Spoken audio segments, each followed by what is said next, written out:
You know, virtual reality is set to totally shake up how we test our vision. It's promising this incredible future where we ditch all those large, clunky machines we're so used to. But behind all that excitement, there's a really important story about precision and safety that, frankly, you need to hear. And you can totally see the appeal, right? Instead of that big, stationary, clinical perimeters, you just imagine putting on a lightweight VR headset.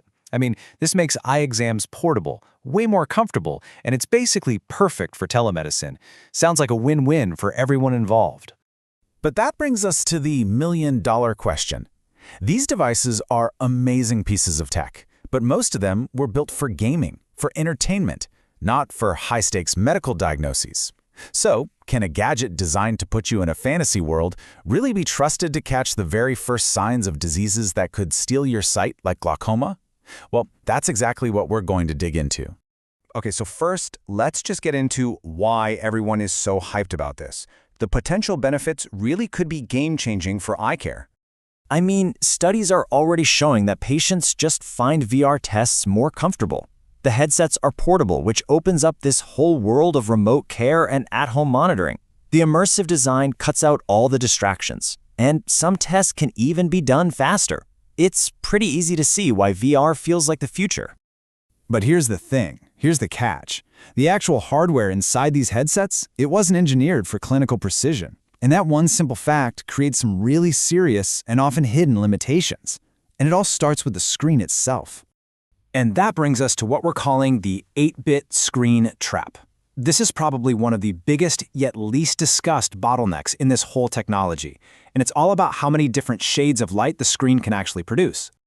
So, the clinical gold standard, the big machine in the hospital, it has an incredibly high dynamic resolution. It can create these super subtle, super precise changes in light. But on the other hand, most VR headsets, they use 8-bit LCD screens. That means they can only show 256 distinct levels of brightness. Now, 256 might sound like a lot, but for perimetry, which is all about testing your peripheral vision, it's a massive limitation. And this image just shows it all, doesn't it? On the left, you've got that smooth, continuous gradient you get from the Goldman standard. But look at the right. You can see these chunky, blocky steps from the 8-bit screen. For several different light levels the gold standard can create, the VR screen is just stuck showing the exact same block of gray. And listen, this isn't just a visual quirk. It has real-world consequences. The research is very clear. It points to an inability to meet ISO stimulus contrast accuracy requirements above approximately 25 decibels. ISO is the International Organization for Standardization. So in plain English, the device is failing to meet the required international standard for precision where it matters most. And here is the absolute kicker. That zone of inaccuracy, above 25 decibels, and we're talking light sensitivity here, not sound, that is the exact range where eye doctors look for the faintest, earliest signs of glaucoma damage. The very thing VR perimetry is supposed to catch is the very thing its screen might be physically unable to show accurately. That creates a huge risk of false negatives, of missing a diagnosis altogether. And this problem actually leads us right into the next big issue, the massive difference in raw brightness the devices can produce. This is called the dynamic range. So that clinical perimeters, our gold standard, can produce a maximum brightness of over 3,000 candelas per meter squared. It's that sheer power that allows it to test the full, complete range of a patient's vision. Now, let's compare that to your typical consumer VR headset. It tops out at around 100 candelas per meter squared. That is an enormous gap. The headset just doesn't have the horsepower to create the brightest lights needed for a proper clinical test. So what does this actually mean for a patient? Well, because of this power limit, the effective measurement floor for a lot of these VR devices is right around 15 decibels. They physically can't test for vision loss that's more severe than that, which means they could be hiding the true extent of someone's condition. Notice the variance on these Deming regression charts from the study. In a perfect one-to-one match between the VR headset and the big clinical machine, all those blue dots would sit exactly on that dashed identity line. But as you can see, as the visual field gets worse, moving toward the left side of the chart, the data just spreads out wildly. This happens because the VR device hits that 15 decibel measurement floor we just talked about. When the algorithm tries to estimate sensitivity near this floor, the uncertainty and the variance completely skyrocket. It physically struggles to hone in on the true sensitivity value because it simply lacks the hardware range. Now here is the absolute most crucial takeaway. If you only read the study's headline, you're going to see a mean deviation correlation of R equals 0.94. Wow, sounds phenomenal, right? But a high correlation really just means the two variables are moving in the same general direction. To understand true accuracy, you have to look at the regression slope. And the NOVA trial reveals a regression slope of only 0.48, with an intercept of negative 2.08 decibels. A perfect match would be a slope of 1.0. A slope of 0.48? That means the VR device is capturing less than half of the true visual defect severity compared to the gold standard. So you're probably wondering, can't the device makers just fix this? Well, people are trying, but the solutions they've come up with have their own major trade-offs.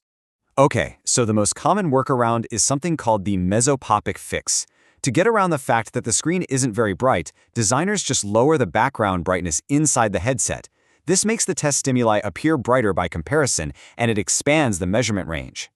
But, and this is a huge but, there's a big trade-off. Standard perimetry is phototopic, which means it's done in bright conditions that test only your eye's cone cells, your daytime vision.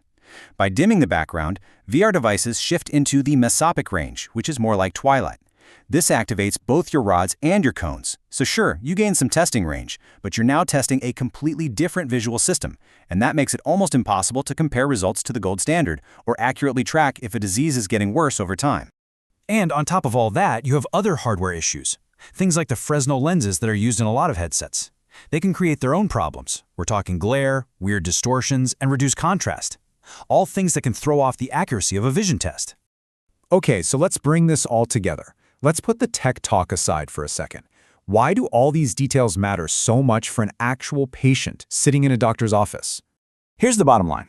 First, you've got the 8-bit trap, which creates a blind spot where the earliest hints of a disease can just be completely missed. Then, there's a dynamic range gap, which means the severity of damage that's already there can be dangerously underestimated. And finally, those so-called fixes end up testing a different visual system, making it incredibly hard to tell if a patient's vision is actually getting worse over time. These are not minor issues. So, what's the solution? Well, as one expert put it, the path forward is pretty clear. We need to stop trying to force consumer gaming devices to do a doctor's job. The real answer is to develop virtual reality headsets specifically designed for vision testing. We need purpose-built medical hardware that's designed from the ground up to get this right. Look, there is no doubt that VR has the potential to make eye care better, more accessible, and way more patient-friendly. But we have to ask ourselves, is our excitement for cool, off-the-shelf tech getting ahead of the hard science of clinical reliability? And maybe the most important question of all is, what's the risk to patients if the answer to that question is yes?